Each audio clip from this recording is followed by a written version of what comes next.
నమస్తే Telangana welcome to T News నేను మమతా ముందుగా బులెటిన్ లో హెడ్లైన్స్ సాగర్ శ్రీశైలం ప్రాజెక్టులపై పెత్తనానికి కేంద్రం ప్రయత్నాలు కృష్ణా బోర్డుకు అప్పగిస్తే రాష్ట్రానికి తీవ్ర నష్టమన్న హరీష్ రావు తెలంగాణ హక్కుల కోసం పోరాడేది బీఆర్ఎస్ ఎంపీలే భారీ మెజార్టీతో గెలిపించుకోవాలని కేటీఆర్ పిలుపు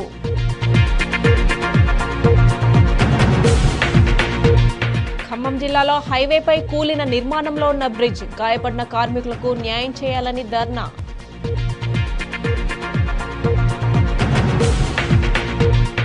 ఆదిలాబాద్ ఆర్మూర్ రైల్వే లైన్ కోసం రాస్తారోకో వెంటనే పనులు ప్రారంభించాలని డిమాండ్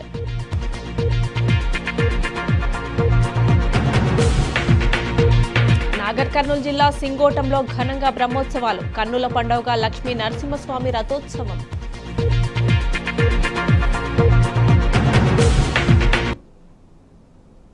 ఇక బులెటిన్ అప్డేట్ చూస్తే లోక్సభ ఎన్నికల్లో అన్ని స్థానాల్లో ఘన విజయమే లక్ష్యంగా బీఆర్ఎస్ పార్టీ వ్యూహరచన చేస్తోంది. దీనిలో భాగంగా party working president KTR Telangana భవన్లో పార్టీ నేతలతో వరుస సమావేశాలు నిర్వహిస్తున్నారు. ఇవాళ మెదక్ పార్లమెంటరీ నియోజకవర్గ స్థాయి నేతలతో పార్టీ వర్కింగ్ ప్రెసిడెంట్ కేటీఆర్ సమావేశమయ్యారు.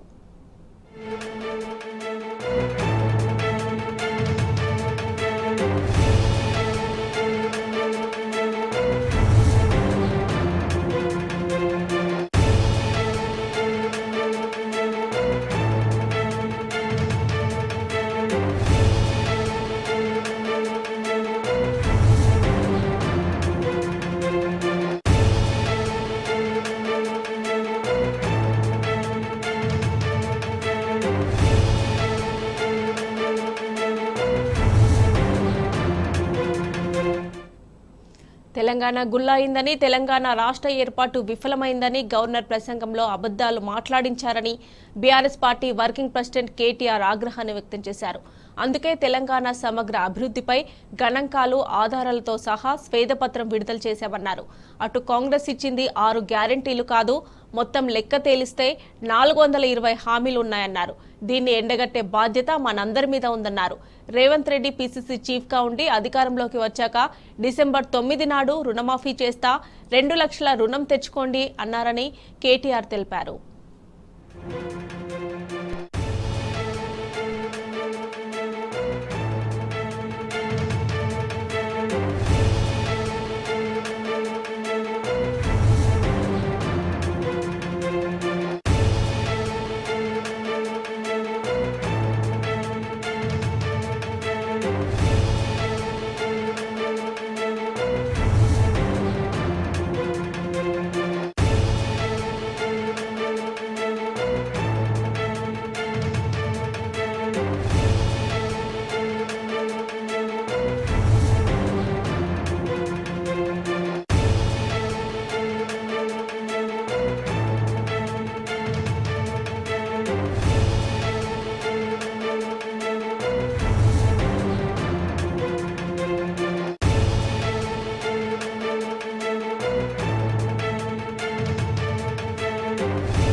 ప్రియాంక గాంధీ నిరుద్యోగ భృతి ఇస్తామని చెబితే అసెంబ్లీ సాక్షిగా భృతి ఇస్తామని చెప్పలేదని బట్టి అబద్ధం చెప్పారని కేటీఆర్ గుర్తు చేశారు.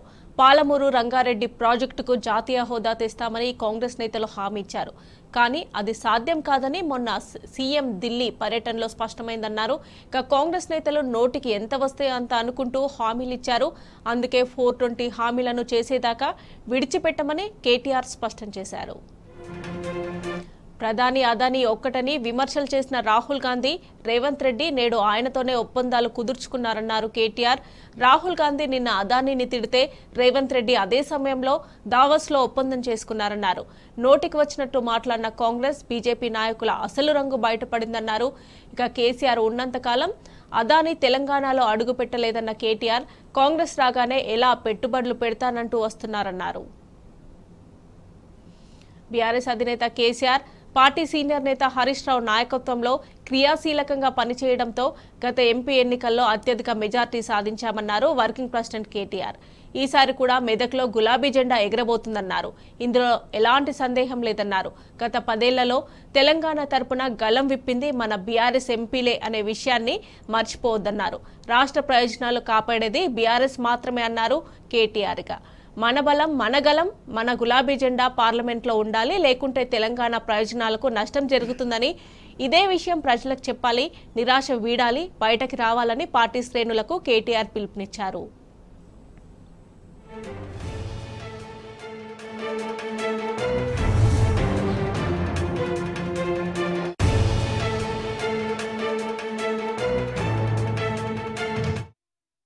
ఇచ్చిన హామీలను అమలు చేయాలనే ఆలోచన కాంగ్రెస్ పార్టీకి లేదన్నారు కేటీఆర్. అదానిని రాహుల్ గాంధీ విమర్శిస్తారు. అదే అదానితో రేవంత్ రెడ్డి ఎలా ఒప్పందాలు కుదుర్చుకుంటారని కేటీఆర్ ప్రశ్నించారు. బీజేపీ చేసిన తప్పులను కాంగ్రెస్ ప్రశ్నించదు, కాంగ్రెస్ను బీజేపీ ప్రశ్నించదు. ఎవరి టీమో ప్రజలు ఆలోచించాలన్నారు కేటీఆర్. బండి సంజయ్ బాహాటంగా కాంగ్రెస్ బీజేపీలు కలిసి పనిచేయాలంటారు. ఎవరికి ఎవరు దోస్తులో బండి సంజయ్ వ్యాఖ్యలను బట్టి అర్థం చేసుకోవచ్చన్నారు కేటీఆర్. ఇక మెదక్ పార్లమెంటు నియోజకవర్గం బీఆర్ఎస్ కు కంచుకోట అన్నారు కేటీఆర్. అసెంబ్లీ ఎన్నికల్లో వచ్చిన ఓట్ల ఆధారంగా చూస్తే కాంగ్రెస్ కన్నా బీఆర్ఎస్ 2,48,000 ఓట్ల ఆధిక్యంలో ఉందన్నారు. మెదక్ పార్లమెంటు నియోజకవర్గంలో భారీ మెజార్టీతో గెలవాలి. కాంగ్రెస్ ఎన్నికలప్పుడు ఒక మాట, ముగియగానే ఇంకో మాట మాట్లాడుతుందని కేటీఆర్ ఆగ్రహాన్ని వ్యక్తం చేశారు.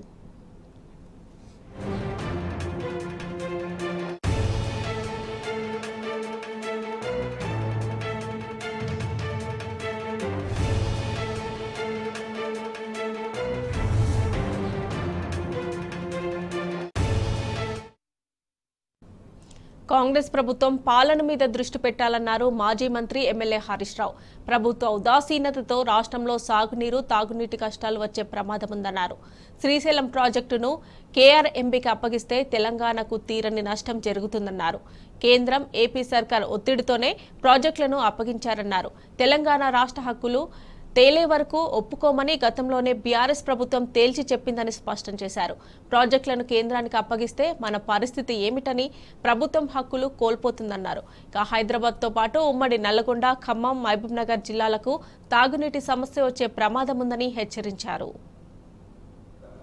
కానీ రాష్ట్ర ప్రయోజనాలు కాపాడే విషయంలో అధికార పక్షం, ప్రతిపక్షం అనేటువంటి భేదాభిప్రాయం లేకుండా మనము అందరం కలిసి ఈ రాష్ట్ర హక్కుల్ని కాపాడాల్సిన బాధ్యత ఉంది.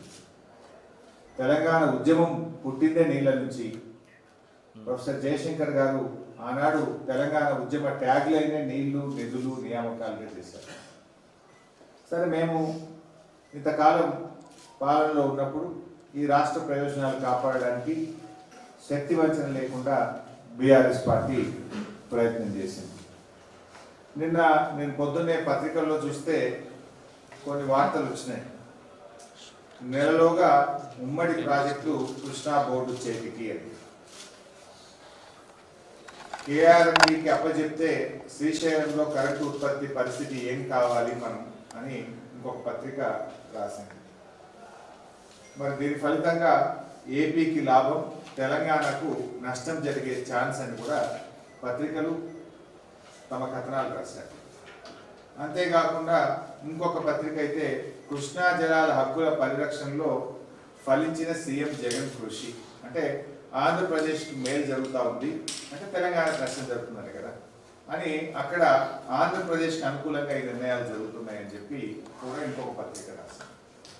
ఇట్లా చాలా కథనాలు పత్రికల్లో వస్తూ ఉన్నాయి. ఈ విషయం ఏంటి? ఈరోజు ఉమ్మడి ప్రాజెక్టులన్నింటినీ కూడా కేఆర్ఎంబీకి అప్పచెప్పడానికి నిన్నగాక మొన్న ఢిల్లీలో జరిగినటువంటి సమావేశంలో ఒప్పుకున్నారని, ఈ ప్రాజెక్టులన్నీ కేఆర్ఎంబీ పరిధిలోకి పోతున్నాయని చెప్పి వార్తలు వచ్చాయి.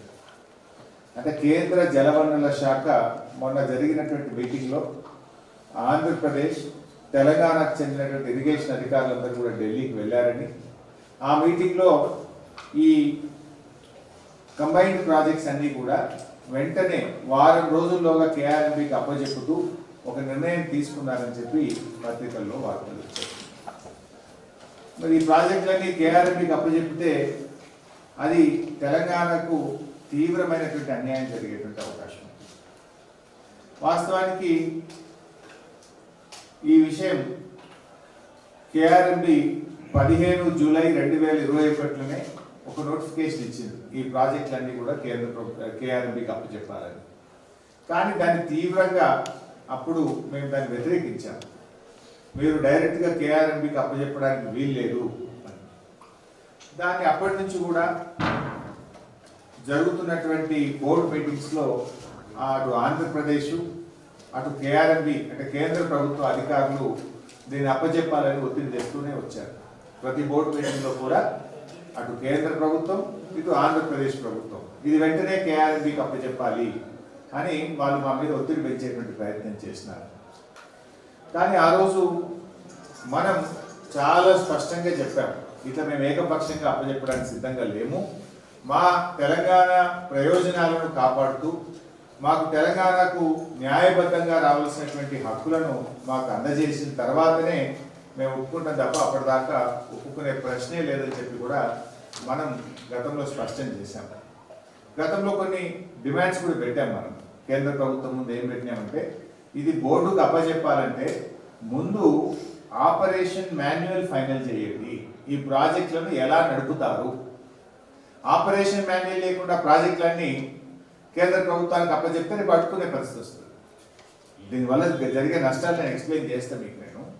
కానీ ఆ రోజు మేము ఎందుకు అప్పచెప్పలేదు, కేంద్ర ప్రభుత్వం ముందు కొన్ని డిమాండ్ పెట్టాం కేఆర్ఎంబి మీటింగ్లో. మీరు ముందు first of all operation manual final చేయండి, నంబర్ 1. నంబర్ 2, ట్రిబ్యునల్లో కృష్ణానదిలో తెలంగాణ ఆంధ్రప్రదేశ్ల వాటా ఇంకా నిర్ణయం జరగలేదు. అప్పుడు అడ్హాక్ బేసిస్లో 1 సంవత్సరానికి అని చెప్పి మీరు కేటాయించారు. కానీ ఫైనల్ ట్రిబ్యునల్ అవార్డు వచ్చేదాకా కృష్ణానదీ జలాల్లో 50% తెలంగాణకు 50% ఆంధ్రాకి ఇచ్చే విధంగా నిర్ణయం తీసుకోండి, నంబర్ 2. నంబర్ 3, మనకు శ్రీశైలం ప్రాజెక్టు మంజూరు చేసినప్పుడు ప్లానింగ్ కమిషన్ ఏం చెప్పిందంటే 264 టీఎంసీని నాగార్జున సాగర్ ప్రాజెక్టుకు మనం శ్రీశైలంలో హైడల్ జనరేషన్ చేసి నాగార్జున సాగర్కు కిందికి విడుదల చేయాలని చెప్పి planning commission of India Srisailam project మంజూరు చేసినప్పుడు చెప్పింది. ఆ ప్రకారంగా 264 టీఎంసీలు విద్యుత్ ఉత్పత్తి చేసి నాగార్జున సాగర్కు విడుదల చేసే విధంగా మీరు ఈ రూల్స్లో పెట్టండి. Number 3, drinking water. మనం ఏదైతే హైదరాబాద్ డ్రింకింగ్ వాటర్ వాడుకుంటున్నాం, అదేవిధంగా మిషన్ భగీరథ కింద మహబూబ్ నగర్, నల్గొండ, ఖమ్మం జిల్లాలకు కూడా త్రాగునీరు వాడుకుంటాం. మనకు బచావత్ అవార్డు ఏం చెప్పిందంటే, ట్రిబ్యునల్ అవార్డులో బచావత్ ఇచ్చినటువంటి KWDT1 అవార్డులో ఏం చెప్పారంటే, త్రాగునీటి అవసరాలకు వాడుకునేటువంటి నీటిలో కేవలం 20% మాత్రమే మనము అకౌంట్ చేయాలి. ఎందుకంటే మళ్ళీ 80% రీజనరేషన్ కింద తిరిగి మళ్ళీ ఆ నీరు వస్తుంది కనుక వీ షుడ్ కౌంట్ ఓన్లీ 20% అని ఉంది. కానీ ఇప్పటిదాకా వీళ్ళు ఏం చేస్తున్నారు, మనం హైదరాబాద్ ఉదాహరణకు 16 టీఎంసీలు వాడితే మొత్తం 16 టీఎంసీలు లెక్క కడతా ఉన్నారు. యాక్చువల్లీ ఎంత కట్టాలి 20% అంటే 3 టీఎంసీలు మాత్రమే లెక్క చేసి మిగతా 13 టీఎంసీలు తిరిగి మన తెలంగాణ రాష్ట్రం వాడుకోవడానికి వాళ్ళు ప్రొవిజన్ ఇవ్వాలి. ఈ విషయంలో క్లారిటీ ఇవ్వండి, దాని మాన్యువల్లో చేర్చండి. మరి డ్రింకింగ్ వాటర్లో మనకు బచావత్ అవార్డులో 20% అకౌంటబుల్ చేయాలని చెప్పారు. కానీ మీరు మొత్తం అకౌంటబుల్ చేస్తాం. రాజేంద్రనగర్ అగ్రికల్చర్ యూనివర్సిటీలో జీవో 55ను రద్దు చేయాలని విద్యార్థులు నిరసనలు వెల్లువెత్తుతున్నాయి. యూనివర్సిటీలోని అగ్రికల్చర్ ఏడీ కార్యాలయం ముందు విద్యార్థులు బైఠాయించి ఆందోళన చేపట్టారు. ప్రభుత్వానికి వ్యతిరేకంగా నినాదాలు చేశారు. యూనివర్సిటీకి సంబంధించిన 1 గజం కూడా ఇవ్వమని విద్యార్థులు హెచ్చరించారు. ప్రభుత్వం వెంటనే హైకోర్టు నిర్మాణ ప్రతిపాదనను వేరే చోటుకు మార్చాలని విద్యార్థులు కోరుతున్నారు.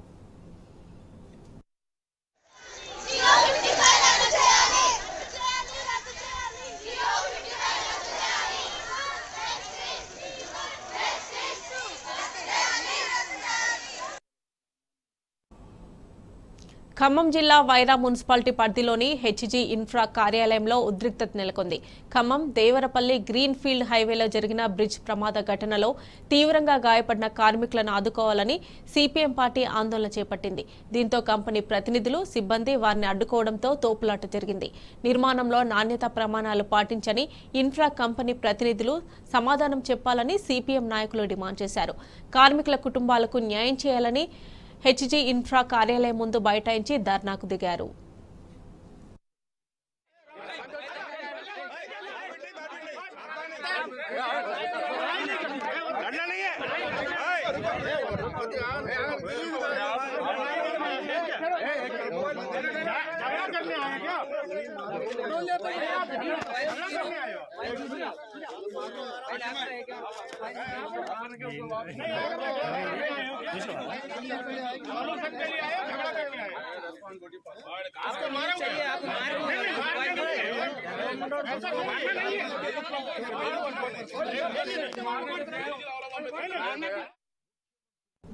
రాజస్థాన్ నుంచి హైదరాబాద్ కు డ్రగ్స్ తరలిస్తున్న ముఠాను పోలీసులు అరెస్ట్ చేశారు. ఈ ముఠా హైదరాబాద్ లో డ్రగ్స్ ను విక్రయిస్తున్నట్లు రాచకొండ సిపి సుధీర్ బాబు తెలిపారు.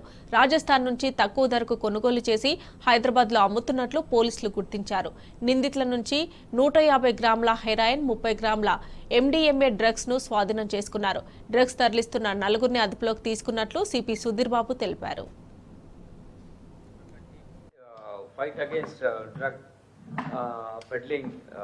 పెడ్లర్స్ పట్టుకోవడం, డ్రగ్ యాక్టివిటీని కంటైన్ చేయడం, వీటి మీద మనం ఫోకస్ చేసాం. దాంట్లో భాగంగానే at another important break through. ఇందులో 1 crore వర్త్ ఈ కాంట్రబాండ్ డ్రగ్స్ని సీజ్ చేయడం జరిగింది.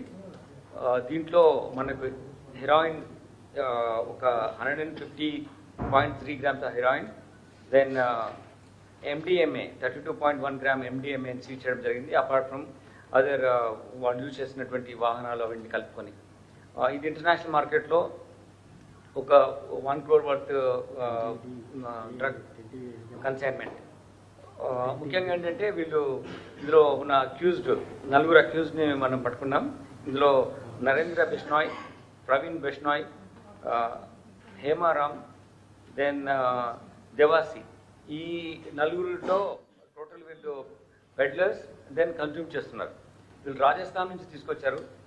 ఇక్కడ ఏమైందంటే మన లాస్ట్ పట్టుకున్నటువంటి చాలా కేసెస్లో రాజస్థాన్ రూట్ ఎక్కువగా ఎస్టాబ్లిష్ అవుతుంది. చాలామంది people who got roots in Rajasthan are getting it. That is we are getting this kind of inference as far the flow of drugs to Hyderabad is concern. దీంట్లో ఈ డ్రగ్స్ను తీసుకురావడము, ఇలా వాళ్ళు వాడటం, కన్జ్యూమ్ చేయడం, అలానే నెక్స్ట్ యాక్టివిటీ కోసం మనీ మొబిలైజ్ చేసుకునే ఉద్దేశంతో వీళ్ళు పెడ్లర్గా మారుతున్నారు. From where the drugs are coming, our SOT teams and other teams would go to different states to following the procedure established, so that ఇంకా బెటర్ వేలో మేము కన్విక్షన్ రేట్ పెంచే విధంగా మేము ఎఫర్ట్స్ పెడుతున్నాం. షేర్లింగంపల్లిలో కాంగ్రెస్ నాయకుల భూభాగోతం బట్టబయలైంది. దాదాపు 1000 కోట్ల విలువ గల భూములను కాజేశాడు గోపన్పల్లికి చెందిన కాంగ్రెస్ లీడర్ సురేందర్. గచ్చిబౌలి డివిజన్లోని నానక్రామ్గూడలో సర్వే నెంబర్ 149 గల ప్రభుత్వ భూమిపై కన్నేశాడు. ఎన్నికల ఫలితాలు వెల్లడైన 2 రోజులకే జీవో నెంబర్ 59 కింద తన కుటుంబీకులు బినామీర్ల పేర్ల మీద అక్రమంగా రిజిస్ట్రేషన్ చేయించుకున్నారు. కాంగ్రెస్ నేతల భూ కబ్జా భాగోతం బయటపడడంతో ఎమ్మెల్యే అరకెపూడి గాంధీ, కార్పొరేటర్ గంగాధర్ రెడ్డి ఉన్నతాధికారులకు ఫిర్యాదు చేశారు.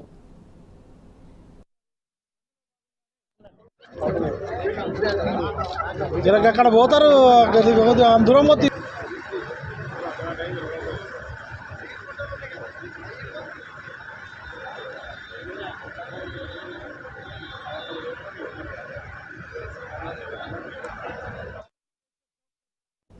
నాగర్ కర్నూలు జిల్లా కొల్లాపూర్ మండలం సింగోటంలో లక్ష్మీ నరసింహస్వామి బ్రహ్మోత్సవాలు వైభవంగా జరుగుతున్నాయి. వేద పండితులు మంత్రాల మధ్య రథోత్సవం కన్నుల పండుగగా జరిగింది. ఈ కార్యక్రమానికి మంత్రి జూపల్లి కృష్ణారావు హాజరై ప్రత్యేక పూజలు నిర్వహించారు. సింగోటం శ్రీవారి సముద్ర కట్టపై వేలాది మంది భక్తులు నిల్చొని రథోత్సవాన్ని తిలకించారు.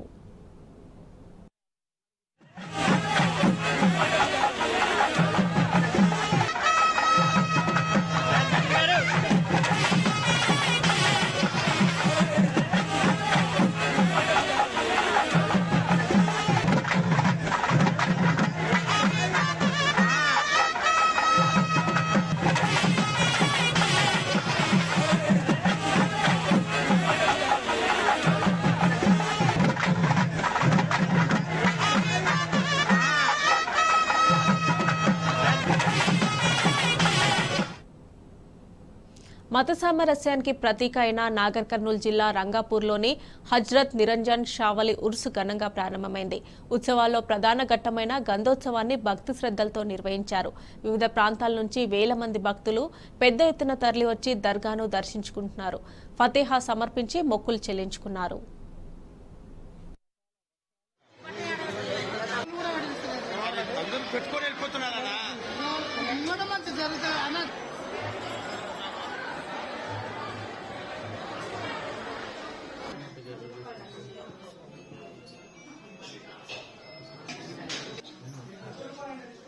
फोटो तो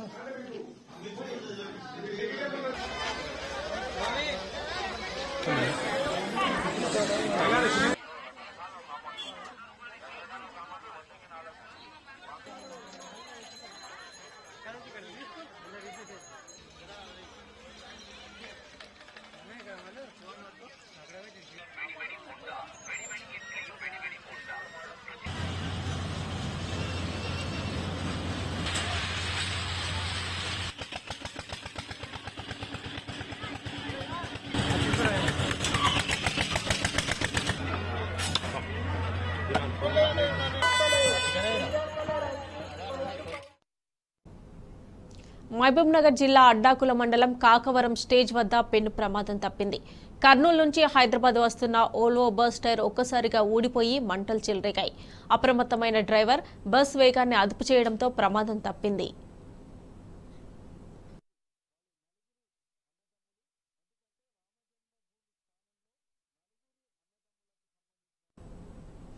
నాగర్ కర్నూలు జిల్లాలో ఓ వృద్ధురాలు దారుణ హత్యకు గురైంది. కల్వకుర్తి మండలం తర్నికల్కి చెందిన నాగమ్మ వంగూరు మండలం ఉల్పరలో ఉన్న కుమార్తె వద్దకు వెళ్లేందుకు కల్వకుర్తికి వచ్చింది. బస్టాండ్లో బస్ కోసం ఎదురు చూస్తుండగా గుర్తు తెలియని వ్యక్తులు మాయమాటలు చెప్పి వెంట తీసుకెళ్లారు. ఆమె రాత్రైనా ఇంటికి చేరకపోవడంతో కుటుంబ సభ్యులు పోలీసులకు ఫిర్యాదు చేశారు. మిస్సింగ్ కేసు నమోదు చేసిన పోలీసులు విచారణ చేపట్టారు. సీసీ కెమెరాల ఆధారంగా అనుమానితులను అదుపులోకి తీసుకున్నారు. విచారణలో తామే హత్య చేసినట్లు అంగీకరించారని పోలీసులు తెలిపారు. హత్య చేసి ఆమె వద్ద ఉన్న బంగారు, వెండి ఆభరణాలను అపహరించారని వెల్లడించారు. అచ్చంపేట సమీపంలోని నల్లమల అడవుల్లో నాగమ్మ మృతదేహాన్ని కాల్చివేశారని పోలీసులు తెలిపారు.